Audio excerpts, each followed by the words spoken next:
Welcome to EPPIC. In this EPPIC tutorial video, we will go through the program's basics, including the user interface, viewpoint changes, and component selection and visibility. To start working in EPPIC, first choose a working database. This is done by opening the preference dialog and choosing or creating a database file using the respective icons.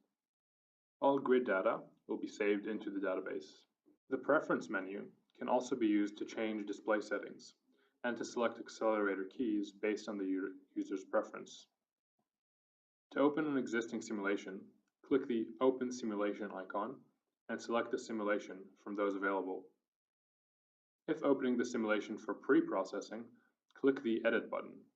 This is used for grid configuration and solution conditions. If opening a simulation for post-processing, click the Analyze button. To browse for results to analyze, click the Folder Analyze button. The components of a simulation can be viewed using the left-hand panel. Components can be sorted by category or by hierarchy. Categories sort the items type by type, while hierarchy presents them in a parent-child hierarchy. Alternating between the two is done by choosing from the options at the top of the panel.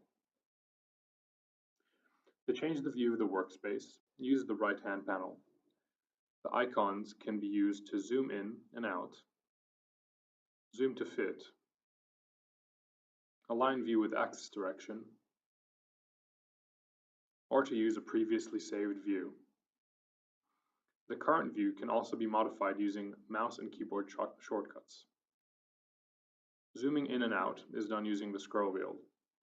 Panning the screen is done by holding the Shift key and using the right mouse button.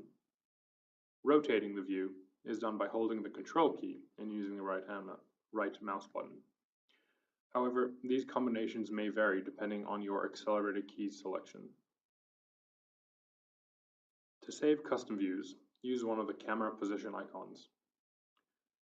To do this, click on a chosen icon, select Save to save the current view for later use, or select Load to recall a previously saved view.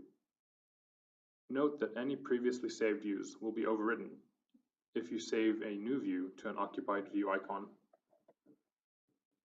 Certain view options can be applied to specific components. Selected objects can be hidden by selecting the Hide option from the Visibility drop-down menu. To select an item, either click on it in the workspace or alternatively select it from the left-hand panel. Selection of component types can be filtered using masks. Selection for each type can be toggled on or off. Or the mask icon can be used to toggle all types on or off.